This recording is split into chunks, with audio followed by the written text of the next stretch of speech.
Hello students, welcome to our YouTube channel.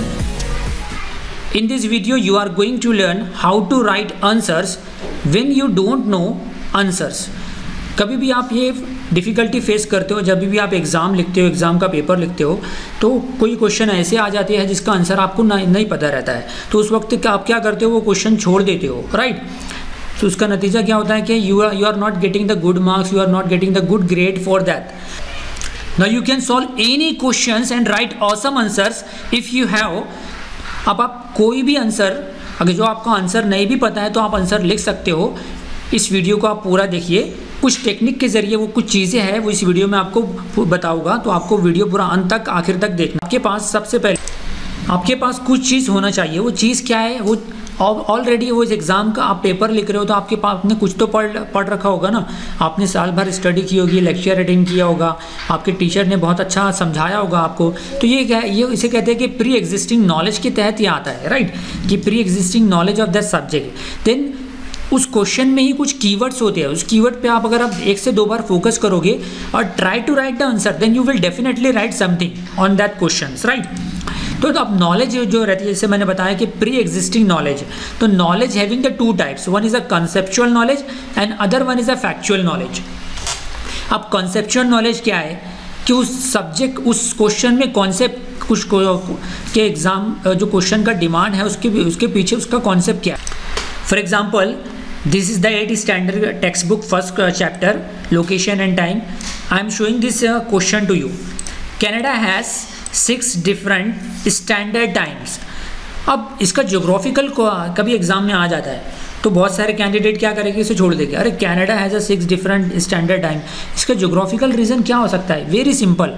If you focus it is a geographical question, then first thing come in your mind the map of the world. उसमें location of the Canada. तो Canada is the second largest country as per the area. जब वो second largest country है तो जाहिर सी बात है उसका एरिया बहुत बड़ा होगा. तो that is the reason behind that the Canada is the second largest country in the world and it's has the largest area. That's why it has the 6 different time for the convenience of the people, right. तो इस question में conceptual क्या, कौन सा concept use किया गया था? Canada का लोकेशन, कैनेडा का साइज, राइट. अब यहाँ पे देखिए, ये भी एक कॉन्सेप्चुअल नॉलेज है इसी चैप्टर का. The local time at Greenwich is considered to be the international standard time. So in this question keywords are the local time as well as international standard time. तो यहाँ पर आपके पास पता है कि लोकल टाइम और इंटरनेशनल स्टैंडर्ड टाइम, अगर आपको पता है कि इसका connection prime meridian 0 degree longitude से है, जिसको ग्रीनविच भी कहते हैं, जहाँ से ग्रीनविच टाइम स्टार्ट होता है, मतलब जो दुनिया का टाइम है वो ग्रीनविच से स्टार्ट होता है, लंदन पे थेम्स रिवर. ये आपका कीवर्ड्स है प्लस प्री एग्जिस्टिंग नॉलेज है, तो इसकी हेल्प से आप आंसर दे सकते हो. You can write the few two lines because the 0 degree longitude is located at the Greenwich. That's why the Greenwich is considered to be the international standard time. Understand? इसी तरीके से और question ले लो. The standard time of India has been decided by the local time at 82 degree 0.5 east longitude. अब यहाँ पर आपका कुछ कॉन्सेप्चुअल नॉलेज भी यूज़ होगा और सम फैक्चुअल नॉलेज भी यूज़ होगा. वो कैसे? Now you can see the map. अब 82 डिग्री 5 मिनट जो है वो इंडिया का स्टैंडर्ड टाइम क्यों लिया गया? Because now India start from 67 degree longitude और एंड कहाँ पे हो रहा है? 92 डिग्री पे. तो 92 माइनस 67 करो, जो बीच का आएगा 15 degree. Total east to west of 30 degree आ रहा है, तो 15 डिग्री करीब बीच में आ रहा है. तो यही एक कारण है कि इंडिया का जो लॉन्जिट्यूड लिया गया, इंडिया का स्टैंडर्ड टाइम लिया गया 82 डिग्री 0.5 मिनट्स. यानी यहाँ पे कुछ फैक्चुअल नॉलेज कि India start from 67 degree longitude and to 92 degree east longitude. So middle of this is 82 degree. 92 और 67 डिग्री लॉन्जिट्यूड का बीच का जो है 82 डिग्री 30 मिनट है. That is the reason behind that India has adopted the 82 degree 0.5 minute as a standard. अब ना कुछ factual knowledge, ये 8 स्टैंडर्ड का हिस्ट्री का बुक है. The Indian boycotted the Simon commission. तो वाई इंडियन बाइकॉट, यहाँ पे फैक्चुअल नॉलेज भी यूज़ कर सकते हो. यहाँ पे फैक्चुअल नॉलेज ही यूज़ करना है. अगर आपको यहाँ पर आपकी प्री एग्जिस्टिंग नॉलेज में आपका फैक्चुअल नॉलेज आया कि इंडियन ने बाइकॉट, साइमन कमीशन का बाइकॉट क्यों किया?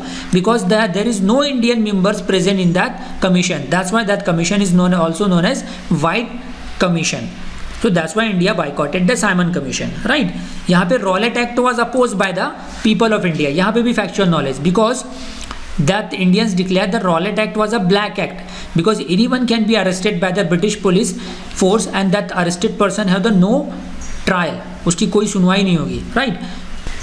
तो आपको समझ में आ गया कॉन्सेप्चुअल नॉलेज, फैक्चुअल नॉलेज, ये क्वेश्चन पढ़ते ही समझ में आएगा। दूसरी चीज़, बहुत से स्टूडेंट्स ऐसा करते हैं कि डिमांड ऑफ द क्वेश्चन क्या है। बहुत से इंपॉर्टेंट क्या है कि आपको अगर क्वेश्चन का आंसर नहीं भी आ रहा है ना, तो आपको कुछ टेक्निक फॉलो करना है। जैसे कि कीवर्ड मैंने बताया, स्टेटमेंट में कीवर्ड्स क्या दी हुई है, राइट। जैसे कि Canada has a 6 different time zone, तो Canada is a keyword, right. We need to read the question. जैसे मैंने बताया कि Simon commission boycotted by the Indian, तो क्यों बाइकॉटेड किया गया था, ये फैक्चुअल नॉलेज में है। ये 1 से 2 बार पढ़ने से आपको आपके जहन में, आपके माइंड में उसका आंसर आने लगेगा। So we need to read the question twice और थ्राइस, 2 से 3 बार पर पढ़ो। जैसे ही आपसे 2 से 3 बार अगर आप क्वेश्चन पढ़ोगे और कोशिश करोगे उसका आंसर निकालने की, तो आप कुछ ना कुछ हद तक पहुँच जाओगे। तो कुछ ना कुछ तो लिखोगे तो आपको ज़रूर मार्क्स एग्जामिनर चेकर, आपका सब्जेक्ट टीचर ज़रूर देगी। अब आ जाते हैं कि types of paper. There are the different types of paper और हर एक सब्जेक्ट का डिफरेंट डिमांड है। लाइक इंग्लिश के पेपर में जनरली पैसेजेस रहता है, आपको वहाँ पे पैसेजेस देखना है, पढ़ना है, और कुछ ग्रामर रहेगा, राइटिंग स्किल रहेगी, वहाँ पे आपको लेटर लिखना है ना, स्टोरी लिखना है या एस्से लिखना है, तो आपको उसका प्रैक्टिस करना होगा।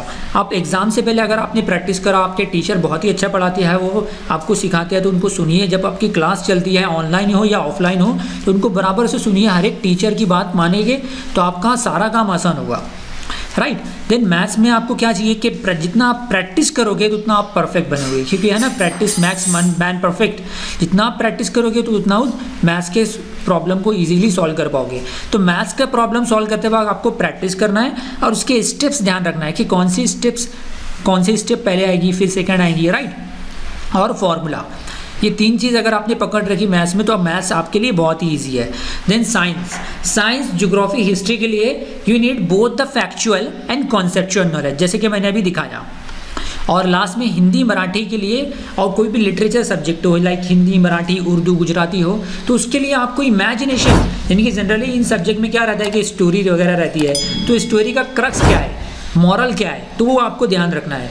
वो आपने एक बार पढ़ ली तो उसको इमेजिन करो। जितना आप इमेजिन करोगे तो आपके माइंड में वो ज़्यादा, उसका लाइफ ज़्यादा रहेगा, ज़्यादा दिनों तक रहेगा। फॉर एग्जाम्पल, इफ मैं क्वेश्चन करा व्हाट इज़ अ पार्लियामेंट, तो फट से आपके माइंड में पार्लियामेंट का इमेज आ जाना चाहिए। The parliament of India, parliament में होता क्या है, कानून बनता है। The central legislature of our country is known as parliament. The parliament is a place, अगर आपने ये भी नहीं लिखा, central legislature of a country is called parliament, अगर आपने आपके सेंटेंस में दूसरा सेंटेंस लिखा, like the place where the laws are made is called parliament, तो वो भी आपका यकीनन, अगर मैं चेक करूँगा तो आपको फुल मार्क्स दूंगा, क्योंकि आपने, आपका कॉन्सेप्ट क्लियर है, आपने अपने कॉन्सेप्चुअल नॉलेज लिखा, बुक का नॉलेज नहीं लिखा। सपोज अगर क्वेश्चन आता है where is a statue of unity, statue of unity आपके क्वेश्चन आ गया जनरल नॉलेज में, तो आपका माइंड घूमना चाहिए कि स्टैच्यू ऑफ यूनिटी कहाँ पर, किनके लिए बनाया गया, सरदार वल्लभ भाई पटेल। तो ये कहाँ पर है, ये नर्मदा रिवर के ऊपर बनाया गया है, राइट, केवाड़ी विलेज में। अब देखिए यहाँ पे कॉन्सेप्चुअल गिव रीजन का क्वेश्चन है, चैप्टर है 9th स्टैंडर्ड का ज्योग्राफी का चैप्टर है, प्रॉपर्टीज ऑफ सी वाटर। ये 5-6 जो क्वेश्चन है ये सब कॉन्सेप्चुअल क्वेश्चंस है। जैसे कि for example there are more salt pans on the western coast of India than eastern coast, right.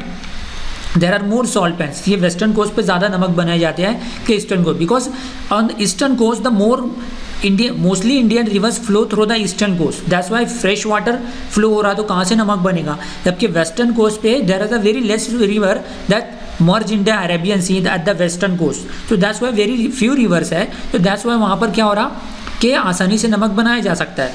तो that is the geographical region. अब आ जाते हैं salinity is low in the landlock Baltic sea, right. अब Baltic सी में salinity लो होने का कारण क्या है, क्योंकि वहाँ पे फ्रेश वाटर, अब लैंडलॉक भी है, लैंडलॉक है तो वहाँ पे क्या रहना चाहिए था, इवेपोरेशन ज़्यादा होगा, तो सैलिनिटी उसकी ज़्यादा होना चाहिए, लेकिन वहाँ पे सप्लाई ऑफ फ्रेश वाटर होगा, राइट। तो that's why the salinity is low in the landlocks Baltic sea. The geographical region आपको बस आपको फोकस करना है, राइट। नेक्स्ट ले लेते हैं। अब there are higher salinity in the northern Red Sea while lower in the southern.